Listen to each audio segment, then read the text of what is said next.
Hola, ¿qué tal? Saludos cordiales en TV Senado. Estamos en otra sesión de Profundidad de Campos para conversar con una mujer que ya es historia en el Parlamento, estuvo en la Cámara de Diputados, 2 veces en el Senado, la senadora Isabel Allende. ¿Cómo está, senadora? Muy bien, Sergio, gusto saludarlo.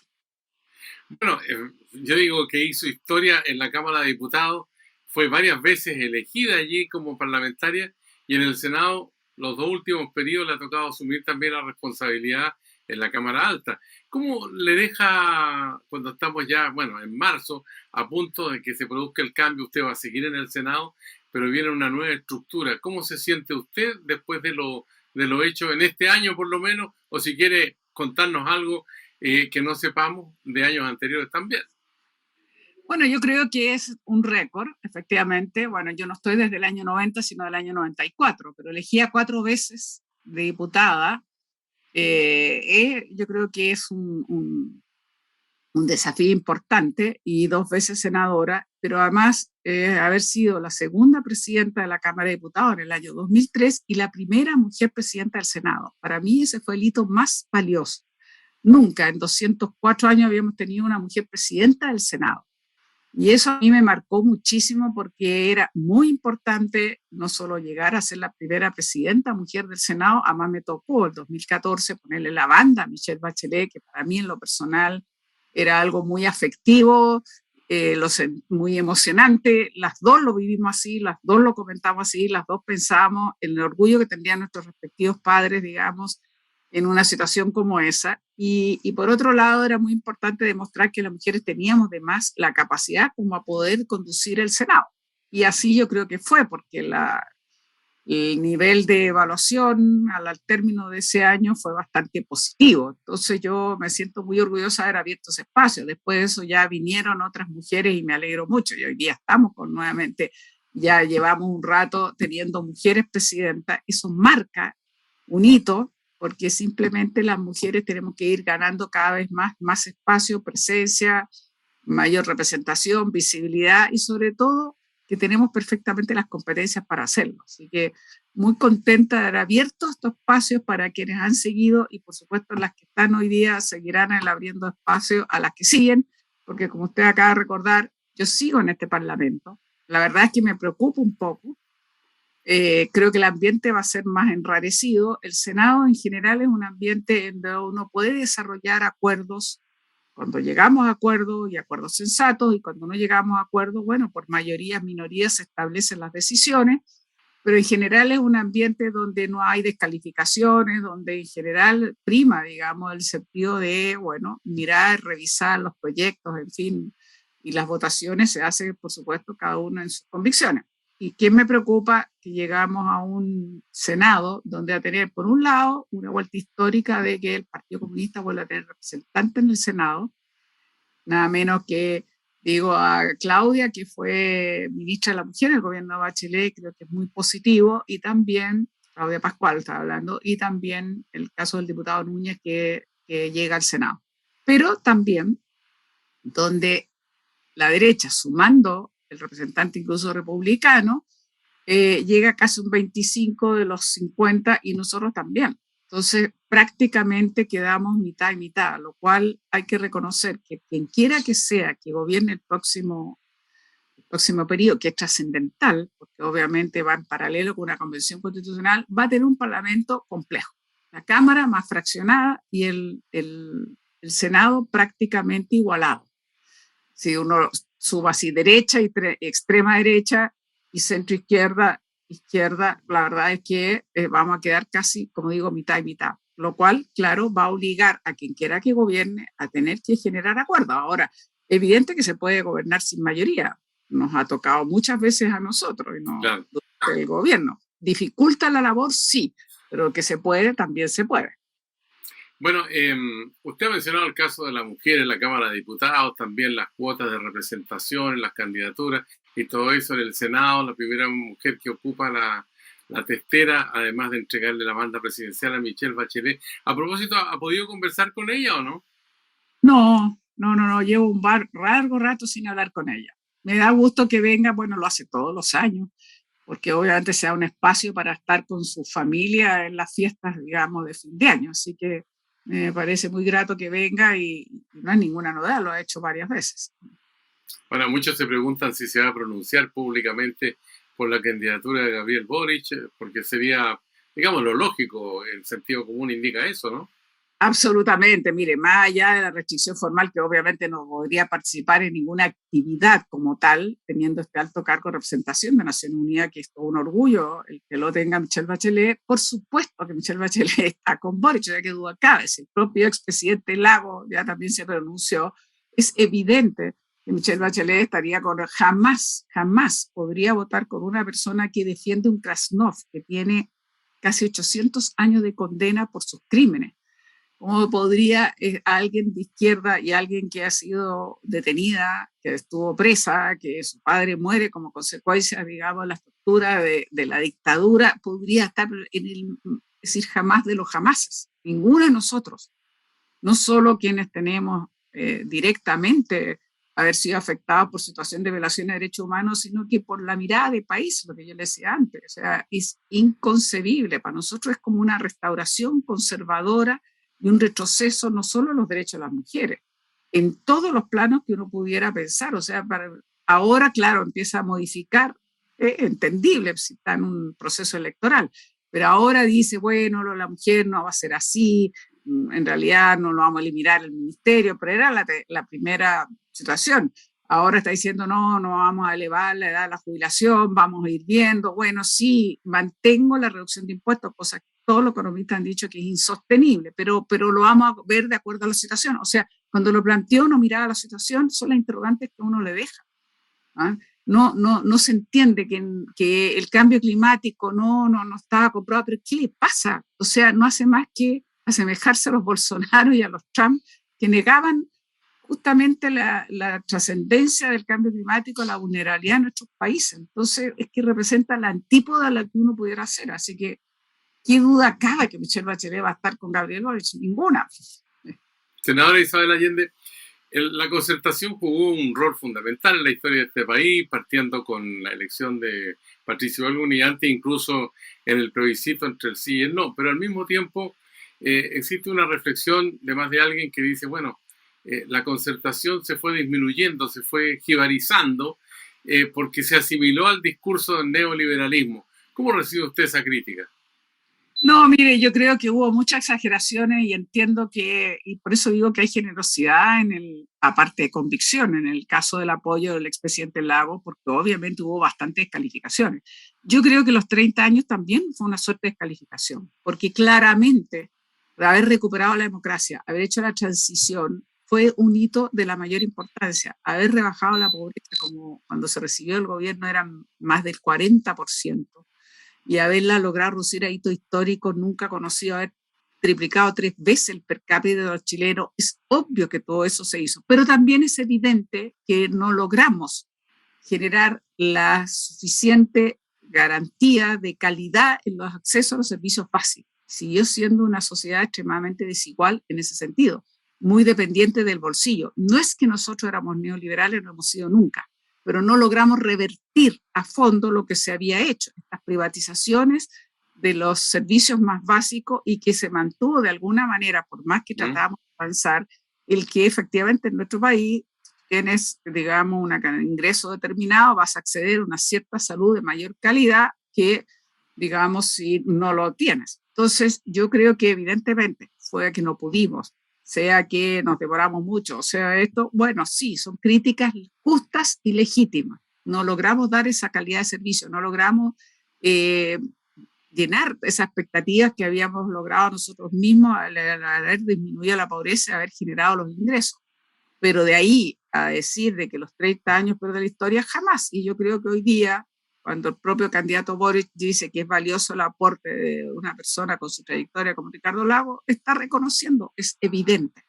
Entonces, yo creo como son las cosas, las caricaturas nunca han ayudado. Nosotros requieren siempre espacio y mayor reflexión. Nosotros tenemos que darnos el tiempo. No nos supimos dar, y eso es una deuda.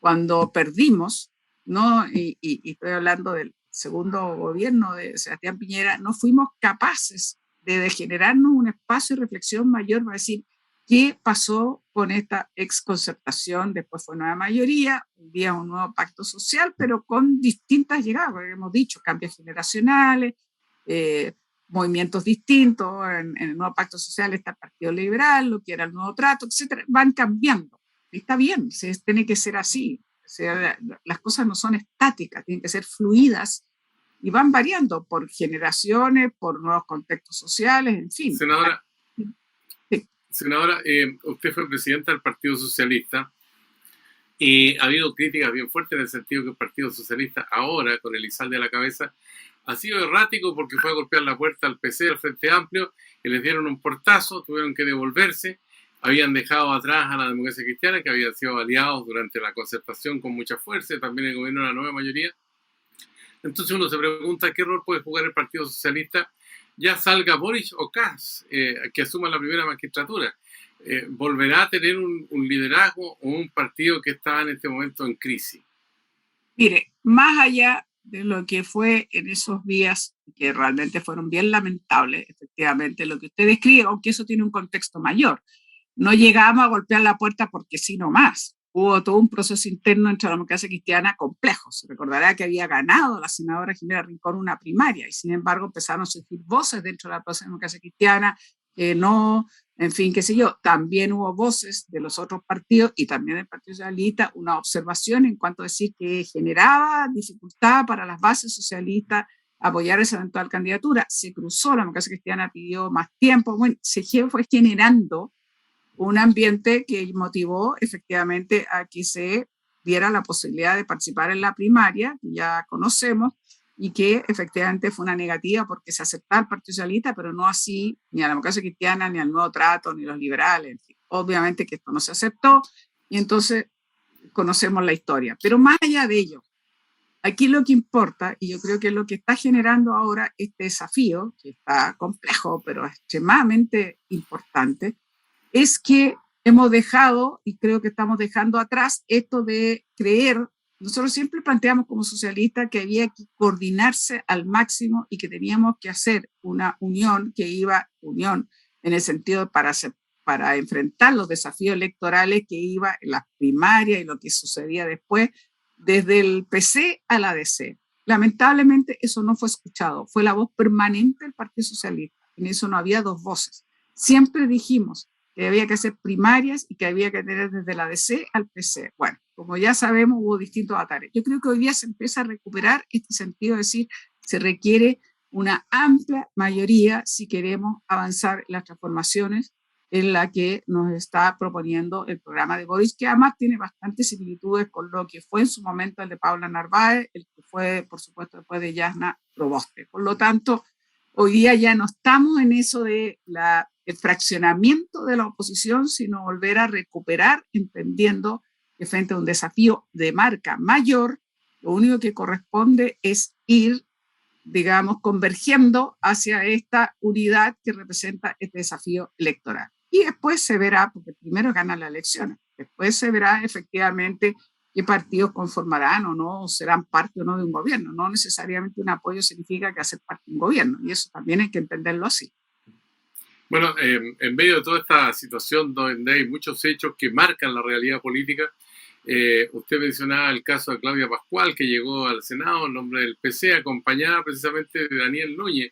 Y Daniel Núñez había planteado que había que cerrar el Senado de la República, terminar con él, a raíz del fracaso de la acusación constitucional contra Sebastián Piñera. Y bueno, y ahora Daniel Núñez llega... Hay que preguntarle si sigue teniendo la misma opinión. Hay que preguntarle si tiene la misma opinión de ser al Senado. Mire, Sergio, fuera de broma, habría que preguntarle, pero yo no pude estar en más desacuerdos. El tipo de declaraciones muy desafortunadas que todos en un momento dado podemos tener, pero que son realmente desafortunadas a horas de una elección.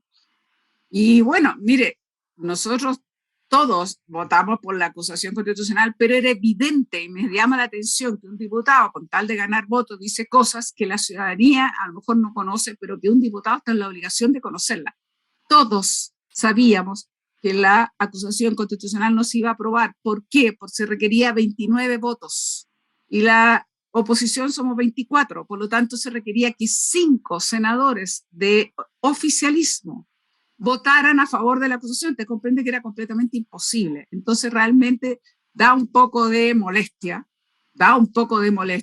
cuando uno escucha, digamos, frases como esta o definiciones como esta, abusando o faltando a la verdad.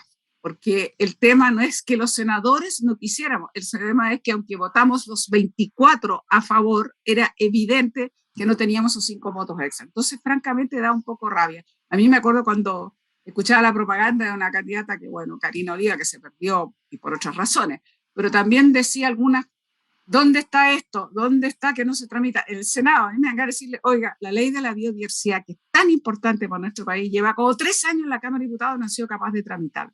Nosotros la sacamos en el Senado, en la Comisión de Medio Ambiente.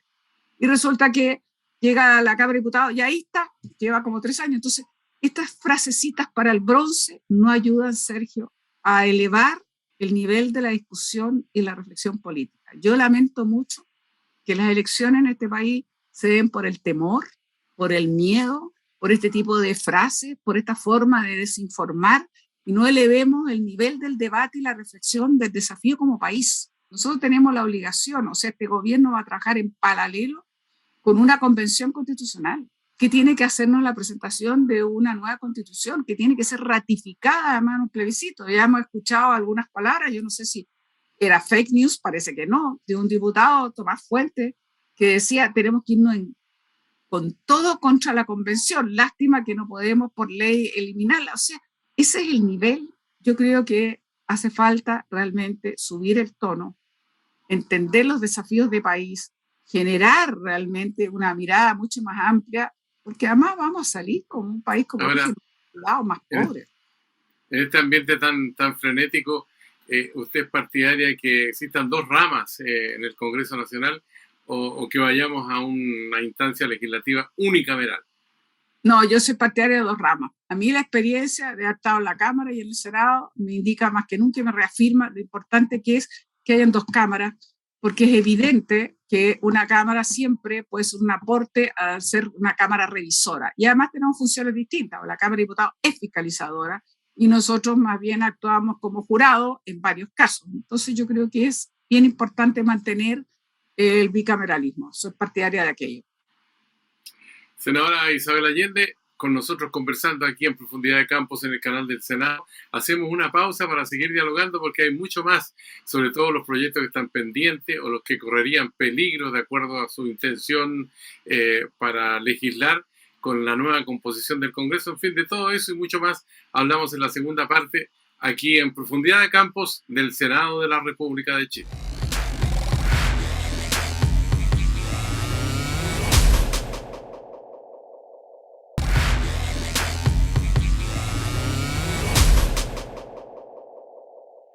Ya estamos de vuelta aquí en Profundidad de Campos con usted a través del canal del Senado, a través de redes sociales y también vía Zoom.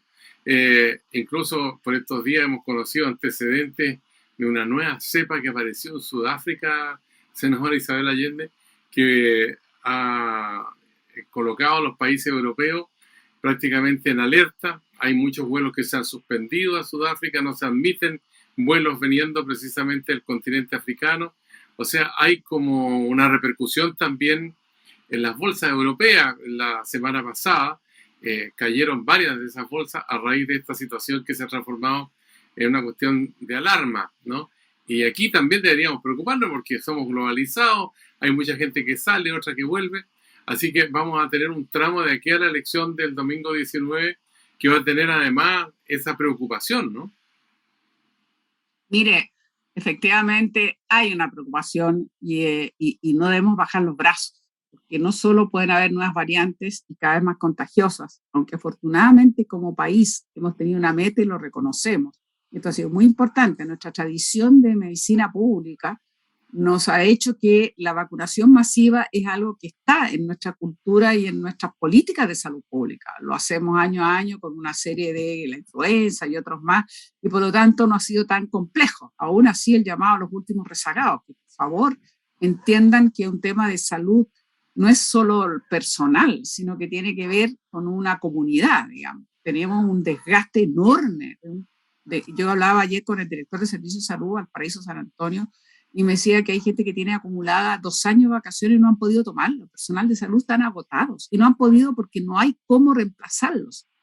O sea, no podemos ignorar que es muy importante mantener las medidas de salud y que estamos muy lejos de decir que esto fue erradicado. No, hay nuevas variantes y no se sabe. Por lo tanto, es tanto así que se ha llegado a cosas inéditas en la humanidad a raíz de esta pandemia global. O sea, esta forma en que los laboratorios y los investigadores y los científicos lograron producir vacunas con este nivel de rapidez no se había visto nunca, y varias, y cómo ahora están bajando más y más y más las edades, porque entienden que desde los 3 o 6 años hacia arriba es importante la vacuna, porque si no, efectivamente es un virus que va a seguir circulando, y el daño que ha hecho desde el punto de vista de la salud humana, me dicen más de 40.000 personas fallecidas, es un dolor enorme. Es trágico, o sea, es realmente dramático. Entonces nosotros necesitamos seguir cuidándonos y cuidando a nuestra gente, al personal de salud, a los familiares, a los conocidos y a los desconocidos. Yo, por suerte, cuando salgo a caminar, así a veces que tengo espacio, veo a la gente en general con mascarilla y siento que en ese sentido enhorabuena, pero cuando veo personas que no lo usan, siento como un dolor. Digo, ¿cómo no entiende que hay que cuidarse? Y por cierto, hay que evitar las aglomeraciones y todo aquello. Muchas mascarillas las he visto yo en el suelo. Senadora, Este país, me va a perdonar un paréntesis, pero yo tengo ahí una mirada muy crítica. Yo creo que somos uno de los países así más sucios. Uno ve mascarilla en el suelo, ve, bueno, colchones en la calle, ve basuras que no se entiende, de verdad cuesta mucho. Bueno, el proceso educativo nuestro deja mucho que desear. La educación cívica, lamentablemente, estamos muy al debe. senadora Isabel Allende, tengo dos preguntas. Una relacionada con la participación electoral, que una parte puede ser porque la gente no quiere ir porque se van a reunir allí, pero van a los estadios, van a los malls y todo eso. Pero tenemos 7 millones de electores que no participan. La mitad de la población electoral está ausente de las decisiones para elegir autoridad en un año que ha sido tremendamente convocante en ese sentido. ¿Cómo lo ve usted? Preocupante. Hace mucho rato que hemos venido bajando la participación electoral, hace mucho rato que el PNUD hizo estudio, nos demostró y ha venido sistemáticamente demostrando cómo ha ido rebajándose cada vez más la participación electoral. Creo que nos falta lo que hablábamos antes, más conciencia cívica. Creo que también ha habido mucho este discurso que prende, bueno, París es el mejor ejemplo de eso, de contra la política, contra los políticos, como que todo esto, digamos, nos sirviera. No se entiende, digamos, que no se puede vivir en una comunidad si no hay reglas, si no hay alternativa, si no hay políticas públicas, o sea, es innegable. Entonces, es muy doloroso, salvo para el plebiscito, donde nos acercamos un poquito más del 50%, no hemos vuelto a tener más del 50%. Entonces, tenemos más del 50% que no participa. Y eso claramente le resta fortaleza a la democracia. Y yo creo que estamos todos conscientes que vamos a volver al voto obligatorio, pero aún así no es suficiente. También tenemos que entender que estamos lentos en facilitarle al elector la vida. Recién habíamos aprobado, pero no se aplicó en esta elección, el que tuviésemos que acercar, digamos, los colegios electorales donde vota el elector, con sistema georreferencial donde realmente la gente no tenga que de repente 20 cuadras para ir a votar y que tenga que tomar una locomoción, que no toda es gratuita. Hemos dicho hasta el cansancio que ahora es gratuita, nunca lo hemos conseguido, salvo ciertos servicios rurales, el metro, en fin, Merval acá en la región de Valparaíso, pero no es suficiente, no es suficiente. Usted tiene que buscar formas. Adultos mayores, con el tiempo también deberíamos ir viendo el voto por correo a los adultos mayores e ir avanzando de manera a facilitar realmente, y por cierto, volver a una educación cívica que nos hace falta, pero que es muy notorio, muy notorio. O sea, cuando usted le dice a un parlamentario que le ayude para que haya un semáforo, está entendiendo que la gente no tiene claro cuál es el rol de un parlamentario, cuál es el rol de un poder judicial, cuál es el rol de un ministerio público, o el rol fiscalizador de la Cámara, etc. Senadora Isabel Allende, una de las cosas que está en la actualidad informativa y del Senado particularmente, de los proyectos pendientes, el del cuarto retiro, que está en comisión mixta, pero aparte de lo que pueda pasar, digamos, las discusiones que se van a dar, lo que ha pasado en la jornada del lunes con respecto a esto, pero todavía le queda un largo camino por recorrer. Entonces uno dice, esto va a terminar como un imbunche, o sea, este personaje mitológico de Chiloé con una pierna en la cabeza, con el torso deformado, ¿no? ¿Qué va a pasar finalmente con el Cuarto Retiro, piensa usted? Bueno, yo creo que finalmente es posible se apruebe en la medida que haya mucha mayor flexibilidad para los titulares de la comisión mixta, senadores y diputados, de entender que tal como estaba el proyecto no cuenta con los votos suficientes y por lo tanto hay que hacer algunas rectificaciones y modificaciones. Y en la medida que se generen esos acuerdos y se hagan esas modificaciones, yo creo que sí se podría aprobar, pero eso requiere que haya voluntad para hacer algunas modificaciones y buscar, no es fácil el cómo, pero hacer de alguna manera una garantía de que no vamos a seguir con el quinto, ni el sexto, ni no sé, porque la verdad que esa no es la solución. Nosotros tenemos que en paralelo, Sergio, esto es muy importante, en paralelo entender, y será tarea del nuevo gobierno, hacer una verdadera reforma de seguridad social y tener una verdadera reforma, digamos, en el tema previsional. Hay que abordar el tema de las Fuerzas Armadas, hay que abordar este sistema de capitalización individual que no da, digamos, para que las personas puedan tener una pensión digna. Evidentemente que no podemos seguir con el mismo sistema de administración de las pensiones y por lo tanto eso es una reforma mayor, importante, necesaria, que será tarea del nuevo gobierno. Estamos comenzando prácticamente a vivir diciembre, queda enero y se acaba la legislatura porque después vendrán los 11 días de marzo y la transmisión del mando, la composición de la Cámara, toda, y también la mitad del Senado. Entonces uno dice, ¿qué proyectos tendrán que ver? Por ejemplo, el de las pensiones, que ya ese no pasó en este periodo de Sebastián Piñera. ¿Qué otros proyectos están en carpeta en el Senado y que esperan que sean legislados? Bueno, no pasó, las pensiones está claro, y esto va a quedar pendiente. Yo creo que va a ser muy fundamental ver, y va a depender mucho entonces de la reforma tributaria que habrá que hacer. Si es impensable que un nuevo gobierno necesita llegar más recursos fiscal, no solamente seguir endeudándose, sino necesitamos más recursos fiscal. Y usted tiene que hacer, digamos, un proceso en el cual evidentemente aquellos que tienen más tendrán que pagar más y por lo tanto evitar las ilusiones, las evasiones, en fin, eso es fundamental y habrá que ver, va a estar más complejo, pero si no, usted no va a poder realmente cumplir con los procesos. Yo espero que, como decía la ley de biodiversidad y áreas protegidas, también salga. No es posible que este país no seamos capaces de tener una legislación con la importancia que vemos más que nunca, y por supuesto la ley de cambio climático, que son también que hacen cómo este país se puede adaptar, digamos, y prevenir lo que somos extremadamente vulnerables al cambio climático. Es evidente que tenemos que seguir avanzando en el tema de recursos hídricos, que sea de una vez concluir con las reformas que se le hizo al Código de Agua, pero entender y seguir realmente reforzando de que el agua es un bien nacional de uso público, la primera prioridad es el consumo humano y es un derecho humano. Y nosotros tenemos población hoy día, 700.000, 500.000 personas que ni siquiera acceden al acceso al agua potable, que se tienen que abastecer a través de camiones de energía, que yo lo vivo en mi región de una manera muy dramática. Entonces, imagínense el Petorca, la Ligua, Cabildo, etcétera, etcétera. Tenemos que avanzar. Yo espero que la ley del matrimonio homosexual permita, digamos, ser sacada. Espero, no sé, con este nuevo Senado, pero yo espero que realmente lo logremos. Son varios los temas que van a quedar pendientes y que dependerá mucho de esta nueva composición. Por eso le dije, va a ser bastante más complejo, pero para mí estos temas son extraordinariamente relevantes. No pueden posponerse. ¿Usted no ve el peligro de la regresión?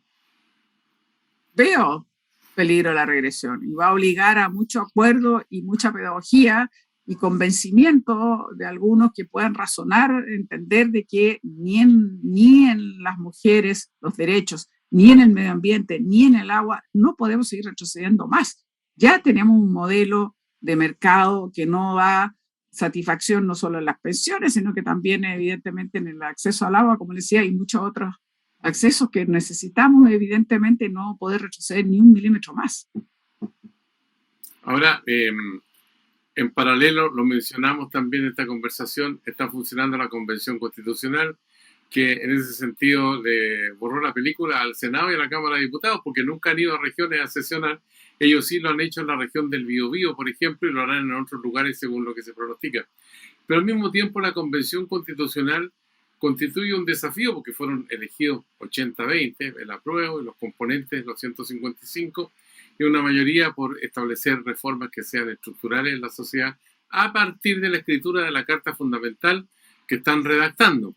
Pero al mismo tiempo, en la eventualidad del triunfo de un gobierno de derecha, con la composición del Parlamento, ¿no podríamos llegar a foja cero?